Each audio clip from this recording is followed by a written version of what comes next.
جادوئی پرندہ اور بہادر شہزادہ۔ ایک دفعہ کا ذکر ہے کہ دور ایک خوبصورت سلطنت نیلم نگر ہوا کرتی تھی، جہاں کے بادشاہ کا ایک ہی بیٹا تھا جس کا نام شہزادہ عارف تھا۔ شہزادہ عارف نہ صرف بہادر تھا بلکہ عقل و دانش میں بھی سب سے آگے تھا۔ وہ ہمیشہ نئی مہمات پر جانے اور انوکھے رازوں کو کھوجنے کا شوقین تھا۔ ایک روز محل کے باغ میں شہزادہ عارف نے ایک خوبصورت سنہری پرندے کو درخت کی شاخ پر بیٹھے دیکھا۔ اس پرندے کے پروں سے طلائی روشنی نکل رہی تھی اور اس کی آنکھیں ہیرے کی طرح چمک رہی تھیں۔ شہزادے نے پرندے کو پکڑنے کی کوشش کی، مگر جیسے ہی اس کے قریب گیا پرندہ بول پڑا، مجھے آزاد چھوڑ دو شہزادے، اگر تم نے مجھے آزاد کر دیا تو میں تمہیں ایک ایسا راز بتاؤں گا جو تمہاری زندگی ہمیشہ کے لیے بدل دے گا۔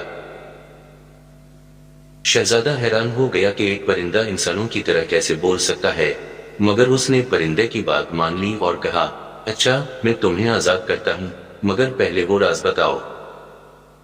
پرندے نے اپنی چونچ کھولی اور کہا، شہزادے، اس سلطنت کے مشرقی جنگل میں ایک خفیہ جھیل ہے اور اس جھیل کے بیچ میں ایک جادوئی کنول کا پھول کھلتا ہے۔ جو بھی اس پھول کو توڑ کر اپنے پاس رکھ لیتا ہے اسے 3 جادوئی طاقتیں ملتی ہیں۔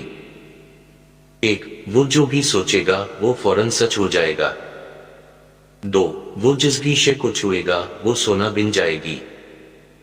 3، اسے دنیا کی سب سے خوبصورت شہزادی سے شادی کرنے کا حق ملے گا۔ شہزادہ عارف نے یہ سن کر فیصلہ کیا کہ وہ ضرور اس جادوئی پھول کو لے کر آئے گا۔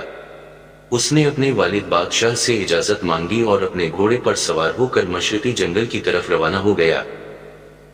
راستہ بہت خطرناک تھا۔ راستے میں شہزادہ کو ایک خوفناک اژدہا نظر آیا جو جنگل کے راستے کو بلاک کیے بیٹھا تھا۔ شہزادہ نے اپنی تلوار نکالی اور اژدہے سے لڑنے کی تیاری کی، مگر اژدہا بولا، شہزادے، میں تمہیں نقصان نہیں پہنچاؤں گا، لیکن تمہیں میرے لیے ایک کام کرنا ہوگا۔ میرے بچے جھیل کے قریب ایک غار میں پھنسے ہوئے ہیں، اگر تم انہیں بچا لو گے تو میں تمہیں محفوظ راستہ دے دوں گا۔ شہزادہ عارف نے بہادری سے اس غار میں جا کر اژدہے کے بچوں کو بچایا جو پتھروں میں پھنس گئے تھے۔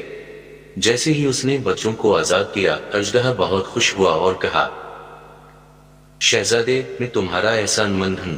جھیل کی حفاظت کرنے والے دیو کو شکست دینے کے لیے یہ جادوئی شیلڈ لے لو، یہ تمہیں دیو کے حملے سے محفوظ رکھے گی۔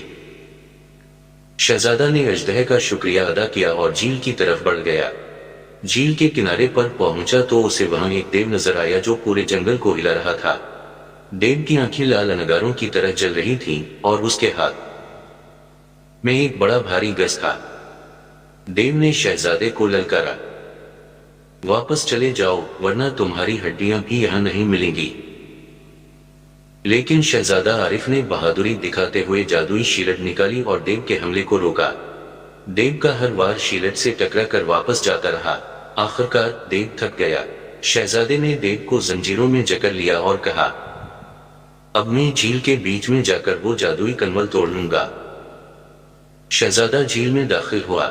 جھیل کا پانی بہت پرسکون تھا، مگر جب وہ بیچ میں پہنچا تو پانی میں سے اچانک کئی بڑے بڑے مگرمچھ نکل آئے۔ شہزادے نے اپنے تیر کمان کا استعمال کیا اور مگرمچھوں کو بھگا دیا۔ آخرکار وہ کنول کے پاس پہنچا۔ وہ کنول چمک رہا تھا جیسے چاند زمین پر اتر آیا ہو۔ شہزادے نے کنول کو توڑ کر اپنے ہاتھ میں لیا اور اسی لمحے پورا جنگل روشن ہو گیا۔ ایک گرجدار آواز آئی، مبارک ہو شہزادے، اب تمہارے پاس وہ 3 جادوئی طاقتیں ہیں جن کا تمہیں وعدہ دیا گیا تھا۔ شہزادہ خوشی خوشی اپنی سلطنت کی طرف روانہ ہوا۔ راستے میں اس نے سوچا کہ وہ اس طاقت کو نیکی کے کاموں کے لیے استعمال کرے گا۔ اس نے اپنا پہلا خواب سچ کرنے کے لیے سوچا۔ اسی وقت سلطنت کے تمام غریبوں کے گھروں میں کھانے پینے کی چیزیں نمودار ہو گئیں۔ سب نے دعا دی، شہزادہ عارف زندہ باد۔ پھر شہزادے نے سوچا، مجھے اپنے والد بادشاہ کو دنیا کا سب سے طاقتور حکمران بنانا چاہیے، اور فوراً نیلم نگر سلطنت دنیا کی سب سے خوشحال اور طاقتور سلطنت بن گئی۔ آخر میں شہزادے نے سوچا، اب مجھے ایسی شہزادی سے شادی کرنی چاہیے جو خوبصورتی کے ساتھ ساتھ عقل مند بھی ہو۔ جیسے ہی اس نے یہ سوچا، نیلم نگر کے دروازے پر ایک شہزادی نمودار ہوئی جو نہایت حسین اور ذہین تھی۔ اس کا نام شہزادی مہر تھا۔ وہ جادوئی کنول کے اثر سے شہزادے کے پاس پہنچی تھی۔ شہزادے نے بادشاہ سے درخواست کی کہ وہ شہزادی مہر سے شادی کرنا چاہتا ہے۔ بادشاہ نے خوشی سے دونوں کا نکاح کر دیا۔ شادی کے بعد شہزادہ عارف نے وہ کنول اپنے محل میں رکھ دیا تاکہ کوئی اور اس کا غلط استعمال نہ کر سکے۔ شہزادے اور شہزادی نے خوشی خوشی اپنی زندگی گزاری اور سلطنت میں انصاف، خوشحالی اور امن قائم رہا۔ سبق: طاقت ہمیشہ اچھے کاموں کے لیے استعمال کرنی چاہیے، کیونکہ طاقتور انسان کا اصل امتحان اس کی نیکی میں ہے۔ اگر آپ کو یہ کہانی پسند آئی یا آپ مزید ایسی کہانیاں سننا چاہتے ہیں تو بتائیں۔